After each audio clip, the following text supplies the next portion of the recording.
महाराज अलंकापुरी पंचकृषी प्रदक्षिणा वर्ष 14वे, आज मुक्काम चौथा।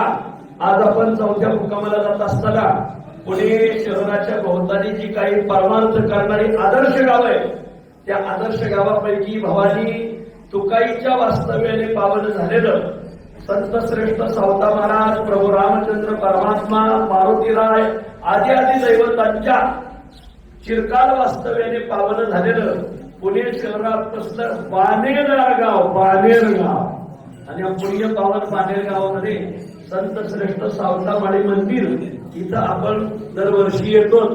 या मंदिराचा इतिहास असा आहे की पूर्वी वैकुंठवासी भगवान बाबा गडकरी इथे यायचे। 1952 सालापासून 75 वर्ष झाले ज्ञानोबरायाचा समाधी सोहळा झाला का बाबा इथे येऊन थांबायचे, 4-5 दिवस इथं राहायचे। मग ही मंडळी बाबांची इतकी सेवा करायची की बाप नाही, ते बघा समोर बाबांचा फोटो लावलेला भगवान बाबा गेल्यानंतर वैकुंठवासी कलेचा बादशाह ज्यांना म्हणलं जायचं असे भीमसेन महाराज यायचे, तेही इथं खूप राहायचे, खूप ज्यांची खूप इथं कीर्तन झाली। आणि त्यांच्यानंतर आता गादीवर असलेले आदरणीय हरिभक्तीपरायण नामदेव शास्त्री महाराज हेही तिथे येतात। समाधी सोहळ्याची इथं सप्ताह असतो। ही सगळी मंडळी इथं राहतात। गावाने गेली 75 वर्ष हे जमलेलं आहे, असा या गावाचा इतिहास आहे। सावता महाराजांच्या मंदिराचं खूप सुंदर काम केलंय। आता त्याला दगडी महिरप केली। इथं सावता महाराजांचा उत्सव होतो, गावात दत्त जयंतीचा उत्सव होतो, रामनवमीचा उत्सव होतो। असं एक आदर्श गाव आहे।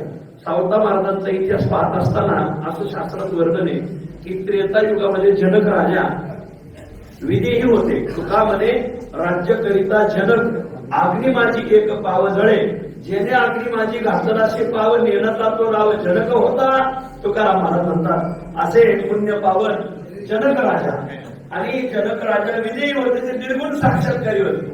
निर्गुण साक्षात्कारी असल्यामुळं जनकाची कन्या सीता मैया या प्रभू रामाला दिल्या।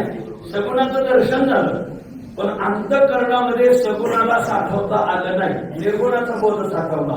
बर, मग तेच जनक राजा त्रेतायुगामध्ये जनक, द्वापार युगामध्ये तेच जनक पेंद्याचा अवतार आहे। पेंद्या हे मागच्या जन्मीचे जनक येते आता। त्रेतायुगातले जनक तेच द्वापार युगामध्ये पेंद्या झाले, आणि पेंद्याला सगुणाचं सुख खूप भेटलं, पण सगुणाशी भांडण खूप केलं। मग माझे गडी कोण कोण निवडा भिन्न यातोनी, आपापणामध्ये मिळो एक खेळो एक, अशी असं पेंद्या जनक त्रेतायुगीचे जनक तेच द्वापारयुगीतला पेंद्या।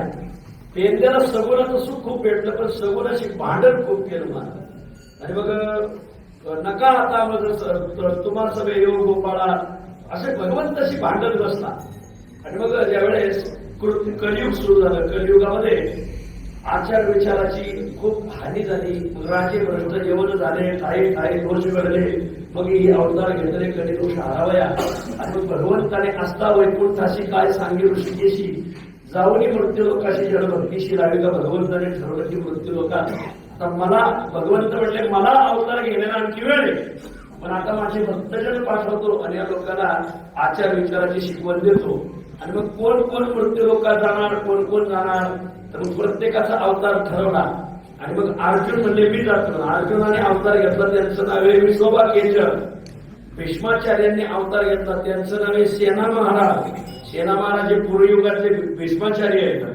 बरं, विसोबा केशव हे पूर्वयुगातले अर्जुन आहेत। असे अनेक भक्तांनी अनेक अवतार घेत गेले। आणि मग पेंद्या होता, पेंद्याला सांगितलं पेंद्या तू घेणार का अवतार? म्हणजे हो। म्हणजे कशाचा अवतार घेणार? ते म्हणजे हे बघा, त्रेतायुगात मी जनक होतो, मला निर्गुणाचा बोध होता, पण सगुणाला हृदयात साठवता आलं नाही।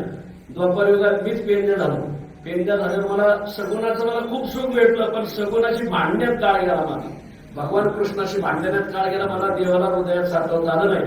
पण आता मी मात्र आरण भेंडीला अवतार घेतो। आणि मग त्रेतायुगीचे जनक तेच द्वापारयुगीतला पेंद्या, जे द्वापारयुगीतला पेंद्या तेच कलियुगातले सावता महाराज। धन्य त्याची माता, धन्य त्याचा पिता, साठविला जाता त्रैलोक्याचा, जीवावली पर्यंत हा भक्त सावता, निर्धार सांगता नवराव याचा, हृदय विदारोनी आपुलेनी हाते ठाव दिला माते न पावया। असे पुण्यपावन सावता महाराजांची या गावाला खूप भक्ती आहे, खूप मोठा उत्सव करतात। आणि म्हणून आपण दरवर्षी इथे येतो. सर्वांना खूप खूप धन्यवाद धन्यवाद धन्यवाद. रामकृष्ण.